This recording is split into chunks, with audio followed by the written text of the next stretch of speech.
Ready, steady, let's go! It's no lie to say that Barbie in the 90s was a huge entity. No other fashion doll was really getting a great foothold into the market of girls' toys. You know, Bratz didn't exist until 2001, and Monster High was in the far-off future of 2010. So if you wanted a 12-inch doll with changeable clothes and brushable hair, it was either Barbie or you had to pray to the toy gods that a new Disney princess would be released soon.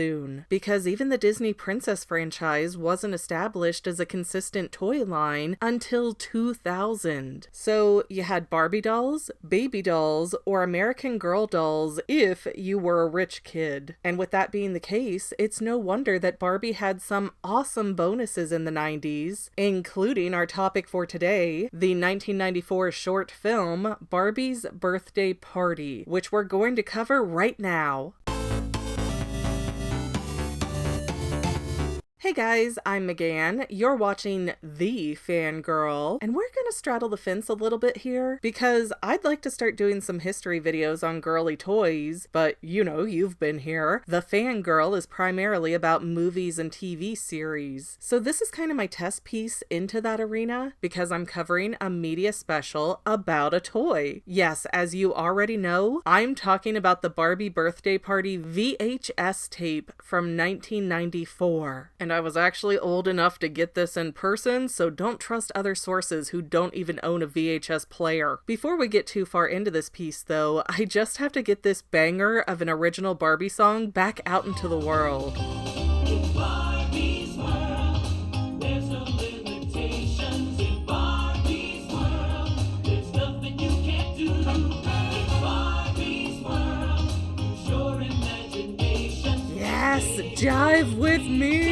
I could literally listen to that song all day. But okay, first, let's discuss how exactly consumers were able to get a hold of this VHS tape, and a special thank you to Danny Quinn for doing a lot of the legwork on these details for me, because even though I was there, I was like 8-9 years old, I forgot it. But I do remember going into the stores and seeing the display on the Barbie shelf, and it told you, hey, this VHS tape cost 1 penny if you bought one of the dolls listed on the box. There was no mailing away, no digital downloads. Mattel had to shell out for actual retail shelf space for this one. And you had to purchase either Camp Barbie, Happy Birthday Barbie, Glitter Hair Barbie, Locket Surprise Barbie, or Bedtime Barbie, all of which end up getting advertised in an extended commercial at the end of the VHS tape. Now, as much as I would love to tell you with authority which of these Barbies that I personally purchased to become the proud owner of this video, I unfortunately had most of my Barbies stolen, so I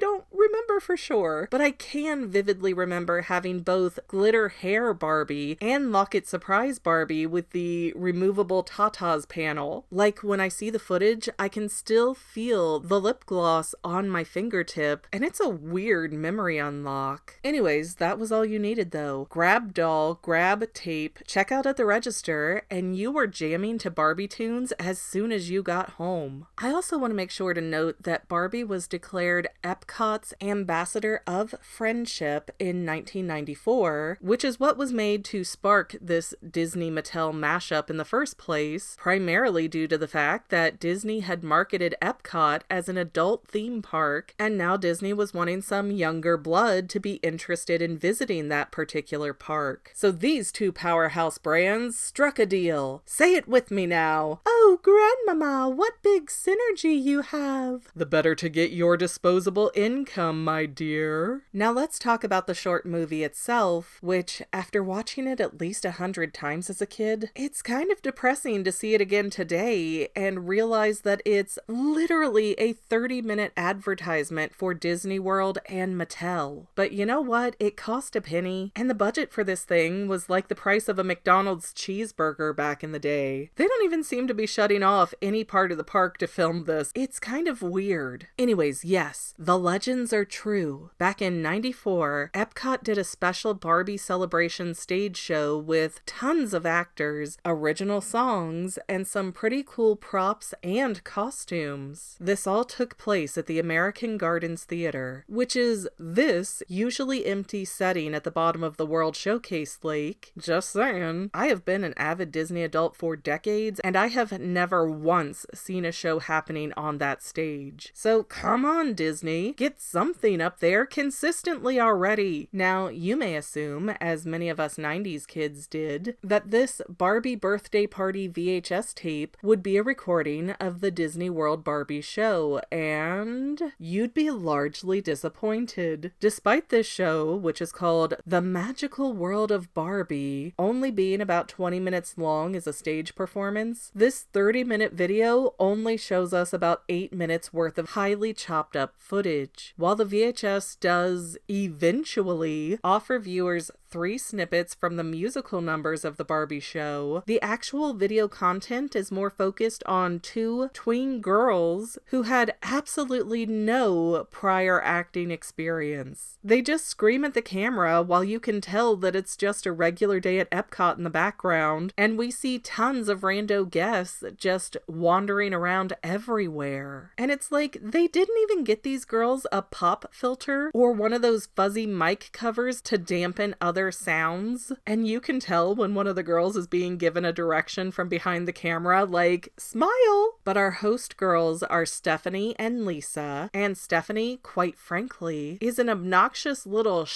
that is mocking and harassing Lisa the entire way through. As a card-carrying old lady, I just wanted to shout, "Shut up and get to the point," so many times to these girls. But casual bullying was cool in the 90s, so it is what it is. However, lemon-haired Lisa goes to look at behind-the-scenes development for the Barbie show, talking to people like the art director and hairstylist, while Step on Me Stephanie goes on a tour of the different Epcot countries, finding special Barbie festivities that are going on, like stuffing piñatas in Mexico, folding paper cranes in Japan, and calligraphy in China, none of which actually have anything to do with Barbie. And again, as a Disney adult, this video makes me so mad at how deceptive they get when they travel around Epcot. Girl, y'all are eating Italian food over here. You did not walk straight out of your stereotypical spaghetti lunch and hear this retro version of a carnival barker in the UK all the way over here making an announcement to go see the Barbie show. Nor did you march your happy heinies back down to the American Gardens Theater all the way down here in just a few seconds. Anyone who's ever been to Epcot knows that this is a 20-minute hike minimum, but we suffer through 2/3 of the VHS tape just watching Stephanie and Lisa twiddle around and waste our time. And then we finally get to see the Barbie show, which features a snippet of the introductory song, which is that banger that I showed off earlier, an Australian beach party song, and then we wrap up the show with a song from a Paris fashion runway. I unfortunately cannot find any titles for these songs. It doesn't seem like Disney or Mattel released any kind of soundtrack for it. And while I don't know how bad this entire show actually was in real life, I am imagining that it was less than stellar if the VHS didn't put more of an emphasis on letting us watch the show itself. I mean, come on. If the show was only on stage for about 1 year, most people are never gonna get to see it, so document that shiz. That would be totally rad of you. I also couldn't help but notice that the lady cast as Barbie in the show did not have a good voice. Frankly, she looked and sounded like Jenna Maroney from 30 Rock trying to sing, where the actress was very mid, and her voice went all over the place, but not really in a good way. I think the word is pitchy, so maybe they trimmed up the highlights on the VHS tape for a good reason. I couldn't say for certain. But sparkles, pinkness, Barbie's world, yay! That's all 9-year-old me cared about. The VHS tape then closes out with a special look at the 1994 Barbie dolls coming out, which seemed annoying to me as a child because these are mostly dolls that we already had to buy to get this tape, but truly, they're just extending the commercial that they've already been giving us, so I don't know why it bothered me as a kid. Plus, hey, the stop-motion Barbie is kinda neat to watch as someone who appreciates old-school animation techniques. I got into animation grad school based on a stop-motion piece 80s, so I'm kind of partial there. So this is what a penny got you in the 90s. Although, to be fair, I think the VHS tape probably sells for about the same price 30 years later, so don't beat yourself up if you missed out on getting this gem of an oddity. I hope you all enjoyed this nostalgic trip down memory lane. Please remember, if you are a fan of this style of video, help me out with comments, likes, and shares, as well as hitting that subscribe button if you're not already part of the Fan-Ellie. I would love to make more videos about toys, but I need the views to do that, so help me out. I might be overthinking it, but that's literally my job. And to any of my members here on YouTube, a huge bottom of my heart thank you for all of your help and support. If you would like to become a paid channel member, there is a link in the description below. Thanks again, guys. Love you. Well, family members, we're almost done, but I want to invite you to hang out with me in some other places. I'm on Twitter